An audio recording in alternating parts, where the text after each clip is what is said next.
오늘 우리에게 주신 하나님의 말씀은 시편 126편 1절에서 6절 말씀입니다. 여호와께서 시온의 포로를 돌려보내실 때 우리는 꿈꾸는 것 같았도다. 그때 우리 입에는 웃음이 가득하고 우리 혀에는 찬양이 쳤었도다. 그때 문 나라 가운데에서 말하기를 여호와께서 그들을 위하여 큰 일을 행하셨다 하였도다. 여호와께서 우리를 위하여 큰 일을 행하셨으니 우리는 기쁘도다. 여호와여, 우리의 포로를 남방 시내들 같이 돌려보내소서. 눈물을 흘리며 씨를 뿌리는 자는 기쁨으로 거두리로다. 울며 씨를 뿌리러 나가는 자는 반드시 기쁨으로 그 곡식단을 가지고 돌아오리로다.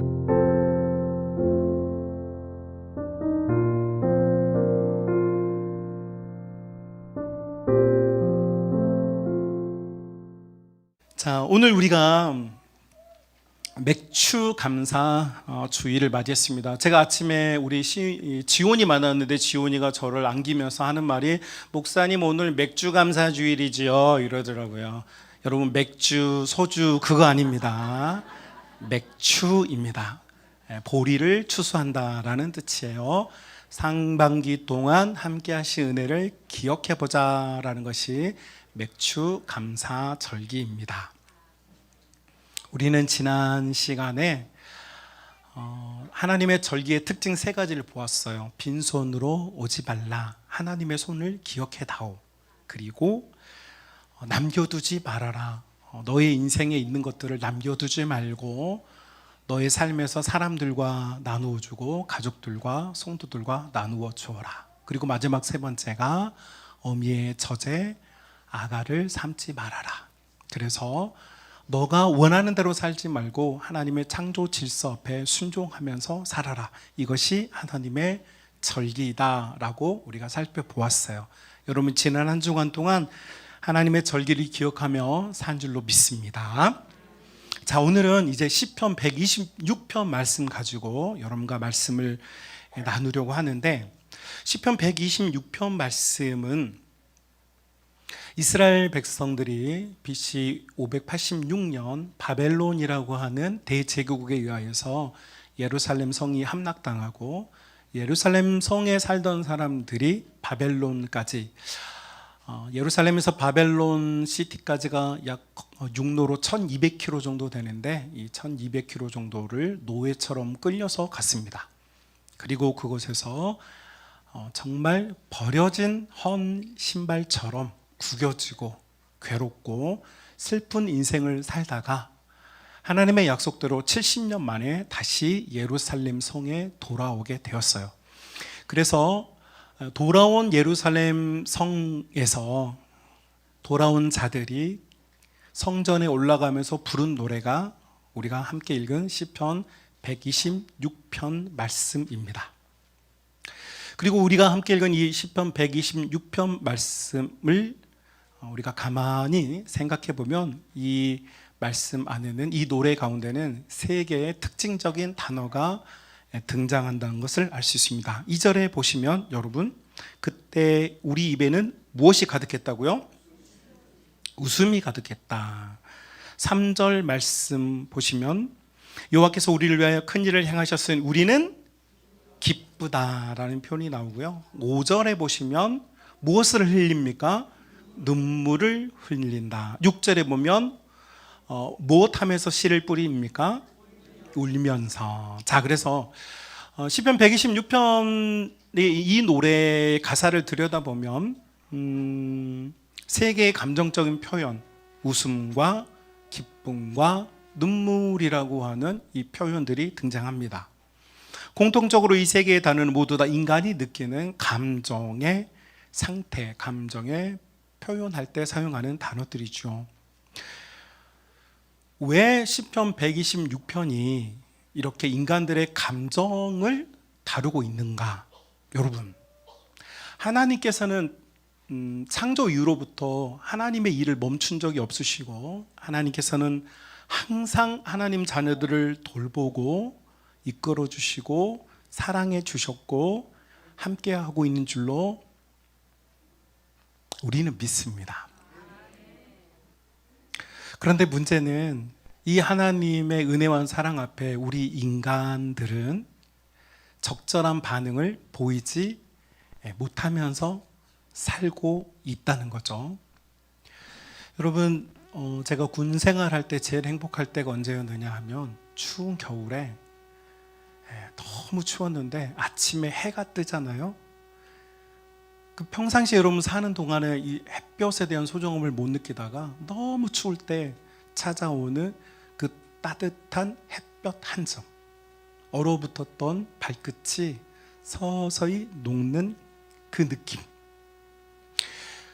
평상시에는 잘 느끼지도 못하고 생각해보지 못했던 미묘한 차이들이 어떨 때는 굉장히 행복감을 주고 어떨 때는 아무렇지도 않는다라는 거죠.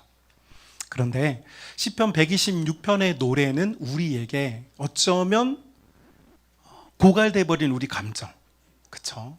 어쩌면 사라져버리고 있는 우리의 감정, 어쩌면 놓쳐버리고 있는 우리의 감정을 일깨워주고 있습니다.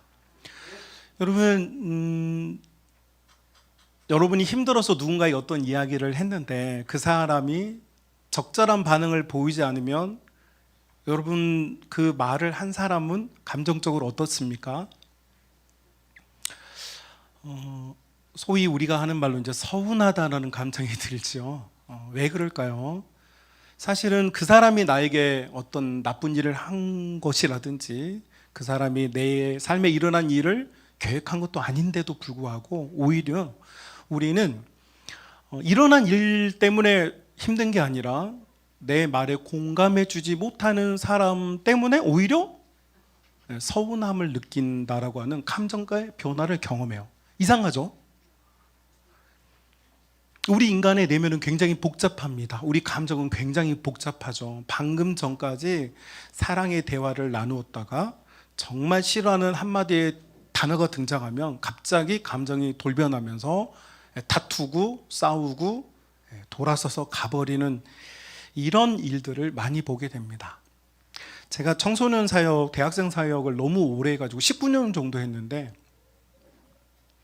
그 중에 사역의 반은 연애 상담이었습니다.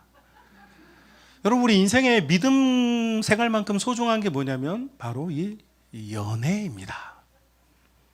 연애는 부부 간의 사랑의 감정을 포함해서 남성과 여성이 각기 다른 몸을 가지고 태어나서 각기 다른 뇌 구조와 각기 다른 감정의 구조를 가진 두 인격체가 만났을 때 서로 소통이 잘 되는 것 같습니까? 잘 안 되는 것 같습니까?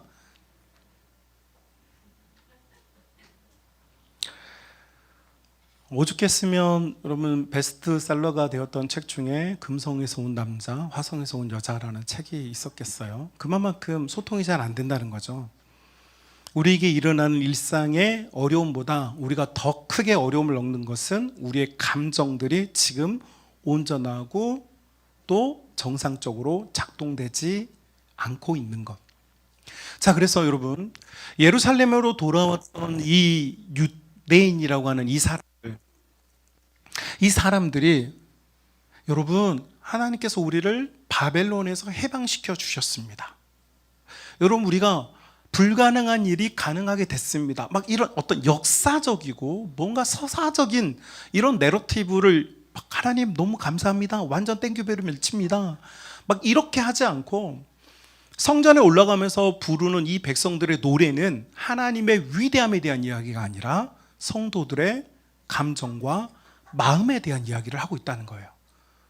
여러분 이게 중요합니다. 왜냐하면 하나님께서 이스라엘 공동체가 예루살렘 성이 온전할 때에 그들이 온전한 건물, 온전한 예배당, 온전한 신앙생활을 한다고 생각할 때에는 하나님께서 그 사람들을 향해서 뭐라고 그러냐면 너희는 내 마당을 밟는 존재들이라는 표현을 썼어요. 그들의 집이 말끔하고 그들의 직장이 말끔하고 그들의 자녀들이 온전하게 잘 자랄 때는 그저 이것이 어떤 것인 줄 모르고 그냥 사는 거예요. 우리가 이렇게 편안하게 호흡을 하듯이 일상이 그렇게 사라지는 거죠. 그런데 하나님께서는 그 일상을 편안하게 살고 있는 하나님 자녀들에 대해서 굉장히 불만이 있으시다는 거예요. 하나님께서 갖고 계시는 불만이 뭐였냐면 하나님 백성들이 하나님을 느끼지 못하는 문제. 여러분, 우리가 교회를 다니고 예배를 드리면서도 지금 내가 내 영으로, 내 마음으로, 나의 인격과 나의 생각으로 하나님을 예배한다라고 하는 굉장히 집중력이 필요한 이 예배의 시간에 우리의 마음의 고삐를 풀어놓고 되는 대로 우리의 감정이 흘러가게 내버려 두는 것. 그래서 이 예배가에 하나님의 감정이 개입할 기회를 주지 않는 것. 이것이 이스라엘 공동체, 유대인이라고 하는 사람들의 문제였어요. 그들이 예배를 드리지 않는 것도 아니고 절기에 따른 감사 예물을 드리지 않는 것도 아니었어요. 그들이 10의 1조를 드리고 굉장히 율법적인 삶을 살기 위해서 고군분투했던 사람들이었어요. 그런데 문제는 그들의 삶 속에 감정이 없었다는 거예요. 그러나 그들이 깨어지고 망가지고 부서지고 그들의 삶이 파괴되고 그들의 인생이 고달프고 나니까 그들이 바벨론에서 돌아왔을 때는 어떻게 되었느냐? 그들이 느끼지 못했던 어떤 삶의 감정들이 다시 되살아나게 됐다는 사실을 여러분이 눈치챌 수 있기를 바랍니다. 그러니까요, 한마디로 말하면 하나님 앞에서 죽어있던 감정들이 다시 되살아나는 거예요. 여러분, 우리가 하나님을 깊이 경험하고 하나님을 깊이 만나게 되면 일어난 일이 뭐냐? 죽었던 우리의 영혼이 깨어나면 일어난 일이 뭐냐? 비로소 우리가 느끼기 시작한다는 거예요. 여러분, 우리가 이 감사 절기를 지키잖아요. 여러분, 무엇이 감사하십니까? 감사하는 걸 헤아려 보려고 할 수도 있고 또 감사하기 위해서 노력할 수도 있을 겁니다. 그런데 문제는 정말로 내 감정이, 내 마음이 기쁘냐라고 하는 것이죠.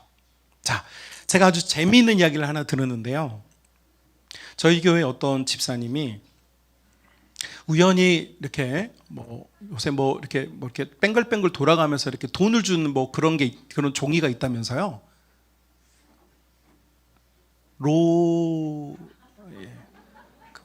그런 게 있대요. 그 숫자 6개를 맞추면 이렇게 돈을 주는 그런 게 있답니다. 근데 어떤 집사님이 그걸 우연히 이렇게 얻었고 우연히 맞췄는데 우연히 5만 원이 당첨됐대요. 그런데 너무 기뻐가지고 막 그 기쁨의 감정을 주체할 수가 없어가지고 쐈답니다. 10만 원어치 쐈대요. 여러분, 내가 전혀 생각하지 못했던 작고 사소한 일에 요게 찾아오니까 그 감정에 내가 소비한 게 얼마냐? 나는 5만 원을 벌었는데 소비한 건 10만 원을 소비해서 가족들에게 막 쌌어. 막. 이게 뭐냐? 이게 감정이라는 겁니다. 이것을 성경은 감정이라는 표현을 어떻게 표현하냐면 이것을 감사라고 포장을 해서 표현을 해요. 여러분, 내 인생, 내가 살고 있는 나의 삶이 멀쩡한 예배당, 멀쩡한 건물, 멀쩡한 가정에서는요, 공기처럼 살고 있는 이 감사의 조건이 잘 느껴지지를 않는데 부서지고 깨어져 보니 이게 얼마나 소중한 것인 줄을 느끼게 된다는 거죠. 그래서 여러분, 이스라엘 공동체가 유대인이라고 불리는 이 사람들이 바벨론에서 그들이 다시 돌아왔을 때요, 여러분, 당시의 성전은 그 아름답고 화려했던 솔로몬 성전은 다 불타버렸고 이제 성전을 조그맣게 하나 지었는데 이 수룹바벨 성전이라는 성전인데 이 성전이 공사가 진척이 안 돼요. 성도들이 너무 가난해. 그래서 예배당이 진척도 안 되고 볼품도 없고 너무 예전의 영광에 비해서 너무 보잘것이 없어. 옛날에 우리 집이 잘 나갈 때 45평 아파트에 에쿠스 타고 다니고 벤츠 BMW 타고 다니고 우리 애들도 학원 영어학원 150만 원짜리 학원 다녔고 수영장 다녔고 피트니스 클럽 가가지고 막 PT 받고 막 이랬어. 이런 삶이었는데 쫄딱 망해 보니 가족들하고 치킨 한 마리 먹는 게 어려워. 그런데 어렵게 힘들게 겨우 치킨 한 마리 사들고 갈 때, 그전에는 그렇게 돈이 많고 풍성해서 패밀리 레스토랑 가고 고급 뷔페에 가서 호텔 뷔페에 가서 먹을 때는 그게 감사한지 몰랐는데 아이들을 주기 위해서 고단하고 피곤한 몸 이끌고 치킨 한 마리 튀겨가지고 집에 갈 때는 아빠의 눈에서는 눈물이 흐르는 거예요. 이것이 감정이 살아난 것이죠. 이스라엘 공동체가 이 감정이 살아날 때 오늘 우리가 읽은 것처럼 그들의 입에서는 이제 정말로 진짜 웃음이 나오는 거예요. 그리고 진정한 기쁨이, 우리 가족이 아직 살아있고 우리가 뭔가를 해볼 수 있다고 하는 기쁨이 그들의 마음속에 있고, 그리고 그들의 눈에서 눈물이 흐르는 거예요. 여러분, 이게 감정이 죽잖아요. 눈물도 안 나옵니다. 여러분 신앙생활 해보셔서 아시잖아요. 교회 오래 다녔다고, 설교 잘 들었다고 눈물 나옵니까? 감정이 메마르면 제일 먼저 죽는 게요, 눈물부터 죽습니다. 그런데 그들의 영혼에 감정이 살아나니까 눈물이 진짜 이제 흐르기 시작하는 거예요. 아픈 말씀을 들으면 내가 정말 내 마음대로 살았구나 라고 하면서 눈물이 흐르고, 나는 너무 힘든데 하나님께서 너의 삶은 조금 어려워졌지만 나의 오른손은 강력하게 너를 붙들고 있다라는 그런 계시적인 말씀을 들으면요, 막 너무 감사해서 눈물이 주르륵 흐르는 거예요. 이것이 126편이 우리에게 알려주고 있는 굉장히 중요한 정보예요. 사랑하는 우리 믿음의 가족 여러분, 우리가 이 감사절기에 지금 내 영혼이, 내 감정이 정상적으로 작동되고 있다면 그것으로 인하여서 하나님께 더 깊은 감사를 드릴 수 있기를 주님의 이름으로 축복합니다. 혹 여러분의 감정이 지금 기쁜지 눈물이 나는지 좋은 것인지 느끼지 못하고 있다면 여러분의 영혼이 깨어나고 여러분의 영혼이 살아나고 여러분이 정말 갈급하고 여러분이 소망하는 것들에 대한 열망들이 불꽃처럼 타오를 수 있기를 주님의 이름으로 축복합니다. 그렇다면 이 감정이 살아나는 것과 이 살아난 감정이 어떻게 유지가 되어야 되는가? 오늘 우리가 읽은 이제 126편의 5절과 6절에 보면 아주 흥미로운 정보가 있습니다. 그럼 5절과 6절 한번 읽어보실까요? 같이 읽어봅시다. 눈물을 흘리며 씨를 뿌리는 자는 기쁨으로 거두리로다. 6절 울며 씨를 뿌리러 나가는 자는 반드시 기쁨으로 그 곡식단을 가지고 돌아오리로다. 아멘. 5절과 6절 말씀이 사실은 맥락으로는 싱크로율이 100%에 가까운 문장 두 개를 고의적으로 반복해서 기록했어요.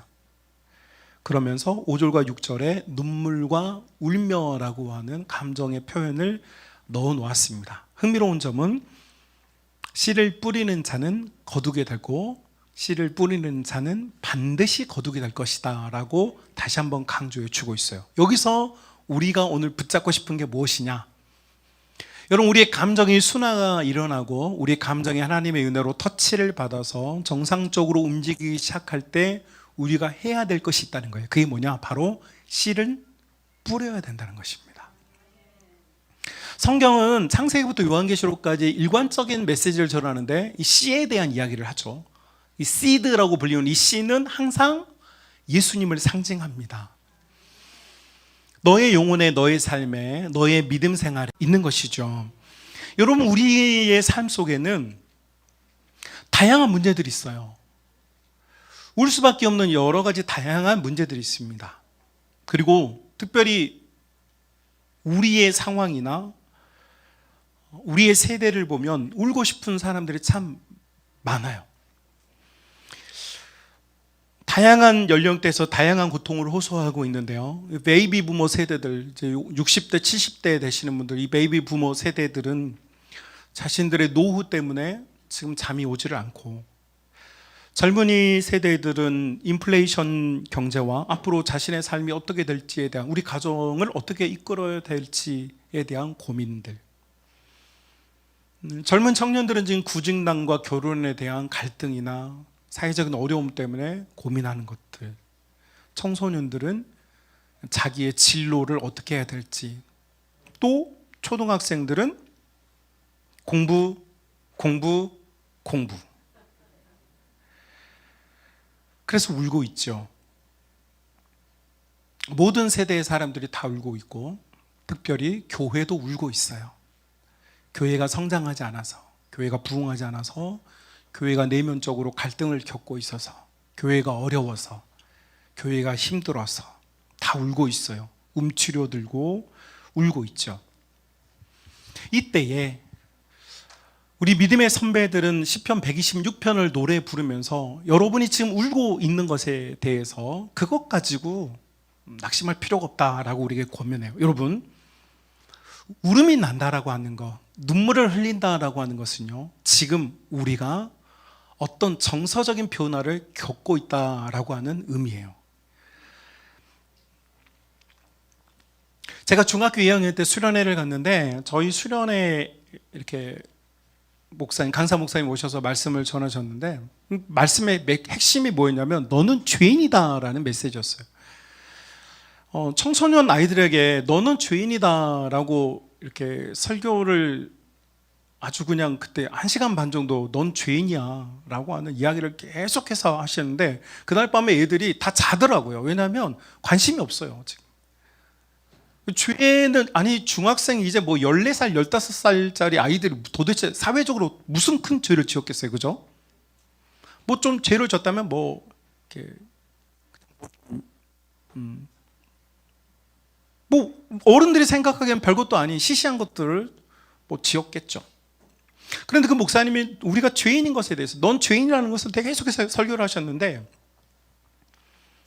설교가 끝난 다음에 이제 같이 기도회를 하잖아요. 기도를 하는데 그날 애들이 은혜를 하나도 못 받았어요. 왜냐하면 아니 뭔가 희망적이고 미래지향적이고 뭔가 잘 될 거다 이러면 그 희망을 붙잡고 뭘 하고 싶은데 넌 죄인이라고 그러니까 하고 싶은 마음이 하나도 안 들었나 봐요. 그래서 다들 그날 이렇게 별로 좋은 효과가 없었어요.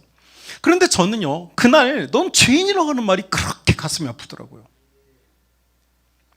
중학교 2학년인데. 그러면서요, 그때부터 눈물이, 설교 시간에 눈물이 나기 시작해서 그 다음날 새벽 예배 드리는 4시 반까지인가? 그 시간부터.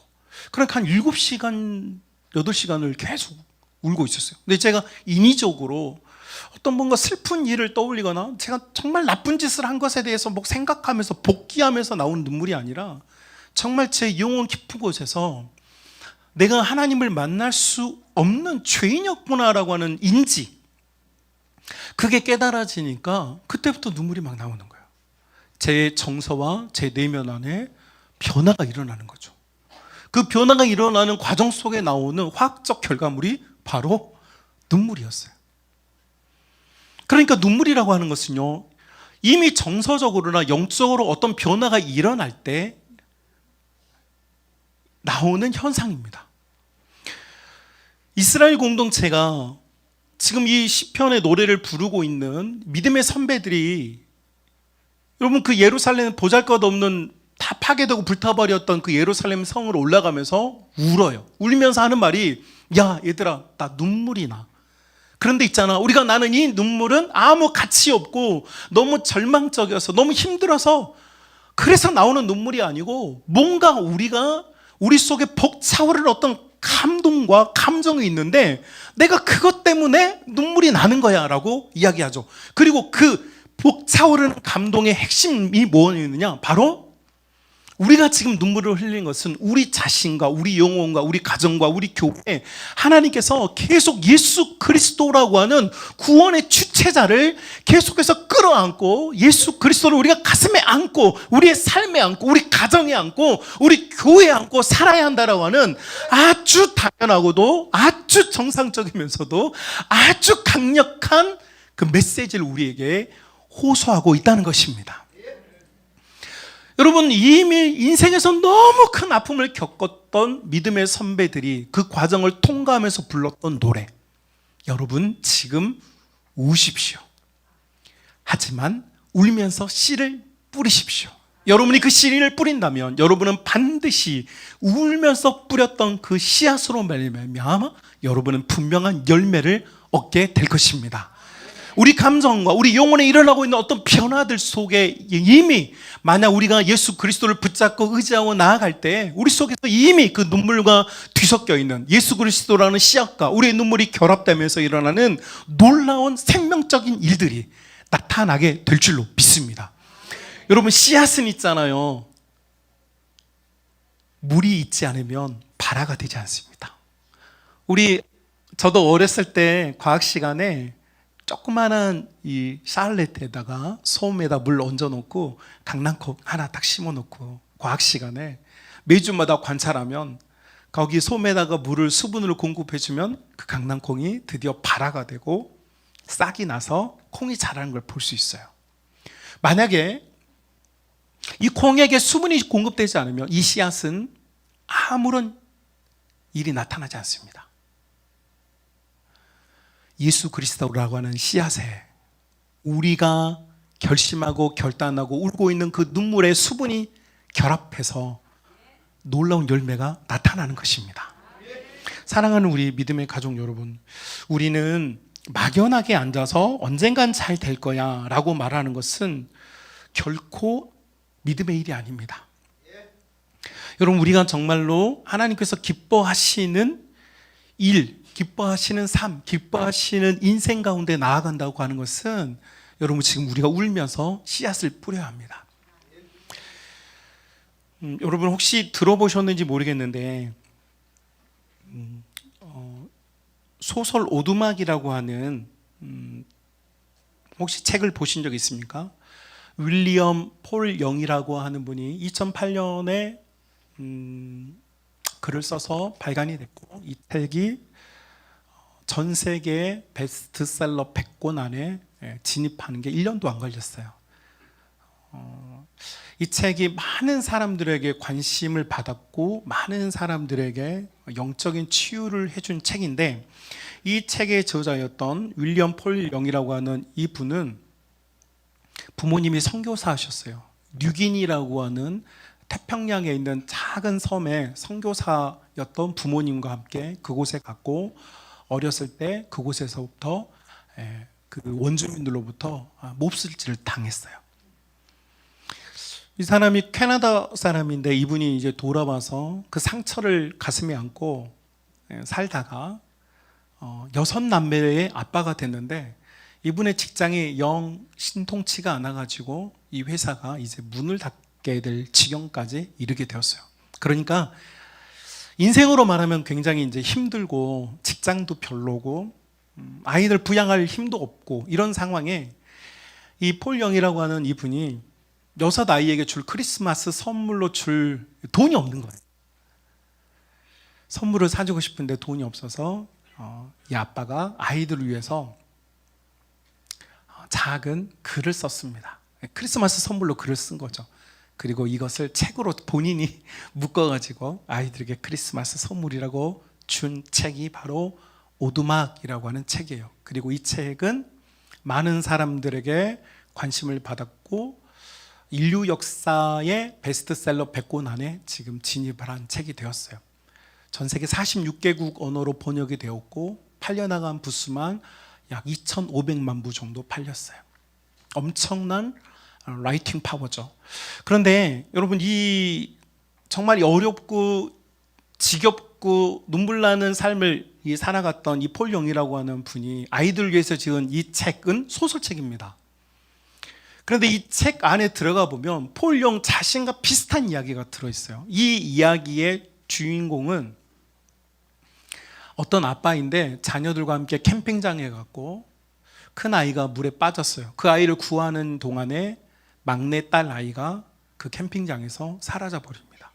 그리고 경찰들이 수소문하여서 얻어낸 결론은 당시에 근처에 희대의 유아 살인마가 있었고,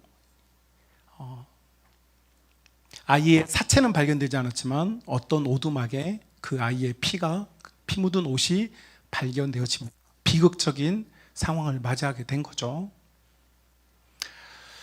인생이 너무 이제 차갑고 인생이 너무 괴로운 이 아빠에게 어느 날 편지 한 통이 옵니다. 작은 쪽지였는데 자기의 어린 딸이 피 묻은 옷이 발견됐던 그 오두막으로 찾아오라라고 하는 한 통의 메시지를 받습니다. 근데 그 메시지를 보낸 분이 누구냐면 파파, 하나님이라고 써져 있어요. 하나님으로부터. 그래서 이 사람이 누군가의 장난인가 뭐 여러 갈등을 겪다가 실제로 그 한겨울에 그 오두막을 찾아가서 겪는 이야기를 쓴 책입니다. 내용은 한 가지입니다. 아빠가 막내딸을 잃고, 여러분 사실 그 상처는 어떤 말로도 위로가 안 되죠. 우리 인생에는 다양한 아픔들이 존재하는데 그 아빠에게는 자녀를 잃어버린, 자녀를 돌보지 못했다고 하는 그 상처가 있었습니다. 그런데 그곳에서 성부 하나님과 성자 예수님과 성령 하나님께서 차례대로 이 아빠를 만나서 위로하고 그를 일깨워주기 시작한 내용이 바로 이 오두막이라는 책이에요.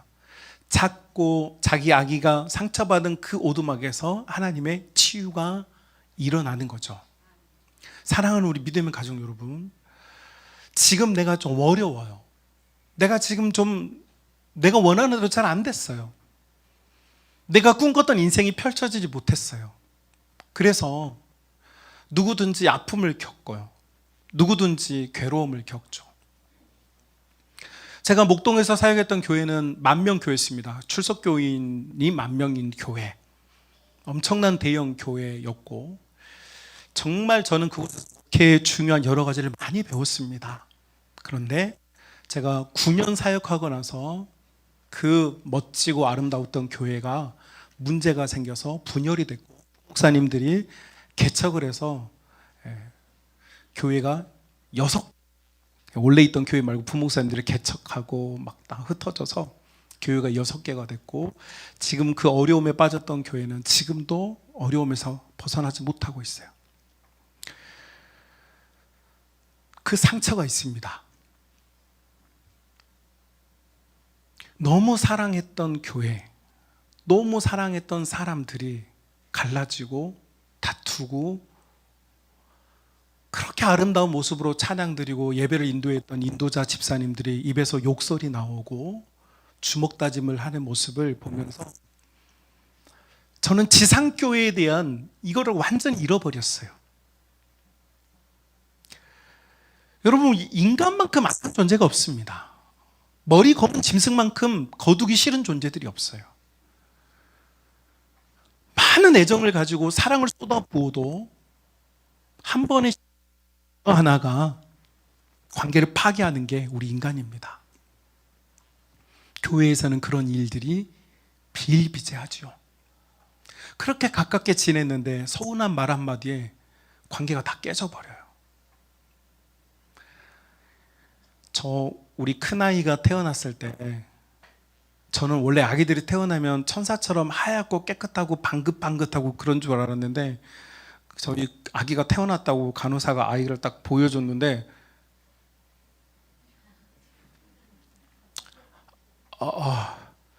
갓 태어난 아기는 원래 그렇다고 그러더라고요. 저는 몰랐어요. 갓 태어난 아기를 처음 봤잖아요. 아빠들 그러셨죠? 갓 태어난 아기를 처음 봤잖아요. 쭈글쭈글하고 새카매가지고. 그런데 정말로 병원에 오잖아요. 다들 아기 낳았다고 막 보러 왔는데, 사람들이 아기 낳았다고 이렇게 그 모유 주는 방 안에 아이들 있잖아요. 거기가 다 이제 아기 나온다고 이름 불러주면 데리고 나오는데, 사람들이 막 우르르 갔다가 딱 보여주고, 우리 큰애 이렇게 1호 아이 딱 보여주면 사람들이 우와 아기다.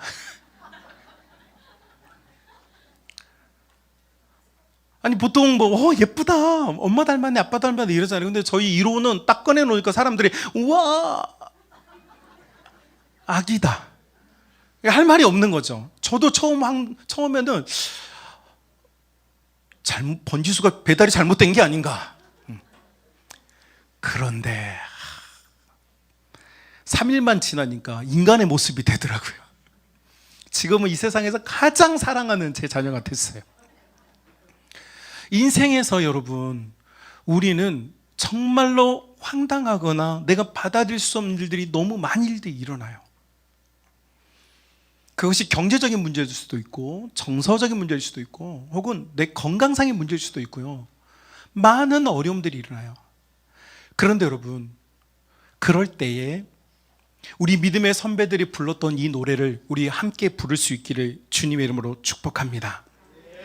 우리는 눈물을 흘리며 예수님이라고 하는 씨앗을 우리 영혼에 심는 것입니다.